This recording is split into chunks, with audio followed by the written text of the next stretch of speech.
Amateur hunter steps into tall grass and quickly ends up paying the price.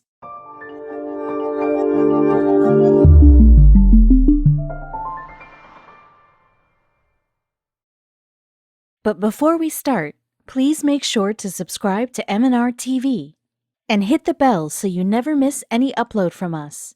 Also, leave a like right now. You should never walk in the woods alone. Even the most experienced hunters and woodsmen aren't immune to the dangers of the great outdoors, and one wrong move can mean the difference between life and death. For Dana Sanders Jr., all it took was one misplaced step into a patch of tall grass. His life was never the same again. It began on a cool September day as Dana and his father, Dana Sanders Sr., readied themselves for an afternoon in the woods. Bow season was upon them in Mississippi, and Dana and his dad already had the perfect hunting spot picked out. Nestled in the Sanders family farm in Claiborne County was a brand new food plot, the perfect lure for any unsuspecting deer in search of a bite. Hanging a stand in the nearby trees would almost certainly guarantee them a successful trip. The archers made a beeline for the tree line, and within just a few minutes their stand was mounted and ready to go. But there was a problem. Several trees and branches were now blocking a clear shot at the field. And so, with pole saw in hand, Dana began trimming the shooting lane as his father looked on from above. All the while, Dana made sure not to trip over the piles of discarded brush that sat scattered along the edge of the plot. After an hour's work, Dana had just one branch to go.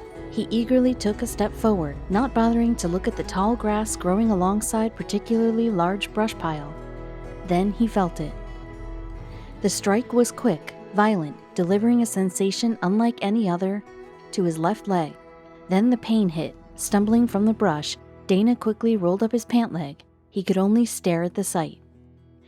Just above his boot were two fang marks, deep, set about 1 inch apart. As blood began to pour from the wounds, Dana knew he needed to act quickly and headed right back toward the brush pile. Pain surging through his leg, Dana eased back into the brush, desperate to identify the snake that bit him in order to determine what kind of anti-venom he'd need. Sure enough, his attacker lay curled just a few yards away, and it was huge. It was a 6-foot-long timber rattlesnake, one of the largest and deadliest snakes in North America. Its venom was now coursing through Dana's veins. A few errant branches in his shooting lane had now become the least of his worries. Dana Sr. quickly helped his son to their truck and gunned it for the nearest hospital some 30 minutes away. The pain in Dana's leg had grown so severe that even his right one began to tremble. Though even in his agony, a startling realization occurred to him. The hospital wouldn't have any antivenom. As a former volunteer fireman, Dana knew that the antivenom was kept at a location across town, meaning that someone would have to bring it to the hospital. And so, through the pain, Dana managed to call 911 to let the ER know he was coming. An ambulance met Dana halfway, and by the time he reached the hospital, it felt like a steamroller had run over him. Even as the doctors pumped him full of morphine, the pain only continued to increase. The swelling was just as bad, and after just a few hours, it spread all the way up to his hip. Doctors even had to remove 2-inch sections of rotten tissue from his leg to prevent the venom from doing serious damage. Fortunately, after 12 vials of antivenom, the swelling began to subside, and the painkillers soon began to work their magic. Dana was released just 3 days later, though his fateful misstep could cost him more than just some lost time in the hospital. In the literal sense, Dana's treatment didn't come cheap. Between the dozen vials of the antivenom and high doses of heavy pain meds, Dana walked away with a whopping $440,000 in medical bills, though that was nothing compared to the physical costs. For 4 months afterward, Dana experienced a constant nagging pain in his lower leg, almost as sharp as the initial bite itself. Even now, some 6 years later, he still feels the effects. Where I got bit, my doctor told me it will always be a big nasty sore place. It's just a big spot that always tingles, Dana told Clarion Ledger. I've got to wear those diabetic socks. I can't wear a typical sock on that leg and probably never will again. The fluid just goes there. Dana still kicks himself over the life-changing incident, a first for the 49-year-old. A career wetlands consultant, Dana maintains that he knew better than to step somewhere without looking first. I let my guard down when I normally wouldn't. In this case, I threw caution to the wind, and there he was. It just took one time, Dana shared. It's something I'm going to have to deal with and live with from now on. It'll never go away. Unfortunately, venomous snakes aren't the only dangerous reptiles to look out for in the U.S. In a place as sunny and laid back as Florida, no one would expect one of nature's most dangerous predators to be lurking just within arm's reach. And we're not talking alligators. Meet the Burmese python. The biggest of these beasts can reach a length of 23 feet and weigh over 160 pounds. They will eat anything, from mice to adult deer, and as of a couple of decades ago, nobody in Florida even knew about them. As their name suggests, the reptiles are native to Asia's tropics, but they were running wild all over the Everglades. Scientists theorize that following the destruction of Hurricane Andrew, pythons escaped from a zoo and bred like wildfire. Frank Mazzotti didn't know quite where the snakes came from, but he was determined to stop them from spreading into densely populated areas like Miami. The biologist swore to throw everything in the kitchen sink at them, but would that be enough? Everglades locals tried all kinds of tricks to root out the serpents. They put snake-sniffing dogs out in the marshes and even set loose radio-equipped Judas snakes to hopefully reveal their home base. The pythons only continued to grow. Word got around that the reptiles took over an abandoned Nike missile site. While that in and of itself didn't threaten anyone, Floridians feared that if left unchecked, the pythons would breed at an incredible rate. Who knew? It could have only been a matter of time until the snakes expanded beyond the missile base and started showing up in places that were more personal. The stakes were dire, but Frank learned of one group that could help. Deep in the forests of southern India, the Irula people have mastered snake catching.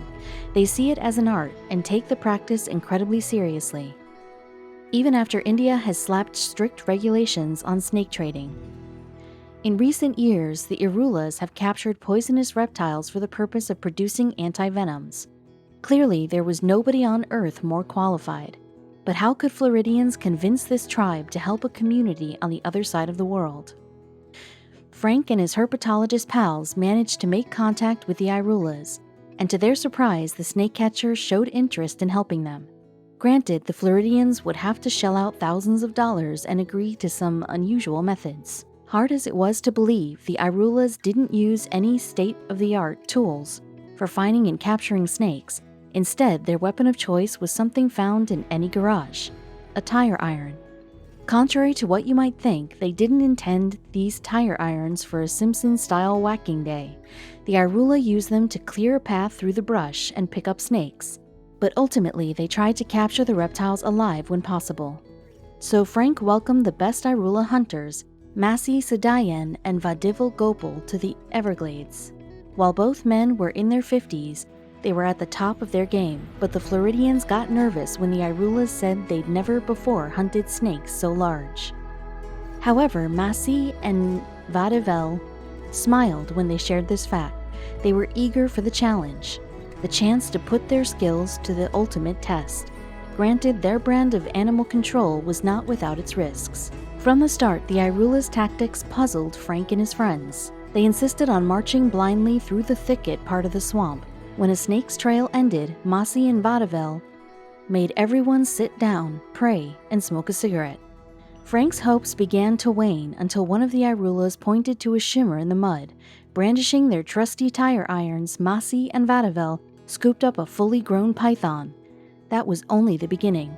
With a few more captures under their belts, the Irulas fearlessly plunged into an old missile shaft where herpetologists spotted a nest. The sharp-eyed hunters grasped a mussel python tail and spent hours wrestling it out of the tree roots. In that one afternoon, the hunters pulled out 4 monstrous pythons from the overgrown missile shaft. They soon brought their total up to 14 over their first 2 weeks. While the Irulas couldn't stay in the Everglades forever, they did the next best thing.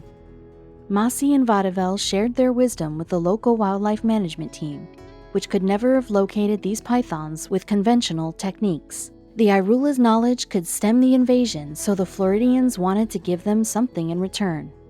Besides paying the Irulas over $4,000 per python, the Floridians wanted to give them the real American experience. In between expeditions, they watched NFL games and ate hot dogs at Arbiter's, their favorite greasy spoon. After a month, the Irulas returned to India feeling invigorated by the hunt of their lives. The Floridians knew that they were quite fortunate to find experts to turn back the snake invasion, but of course, it wasn't always possible to have heroes on hand.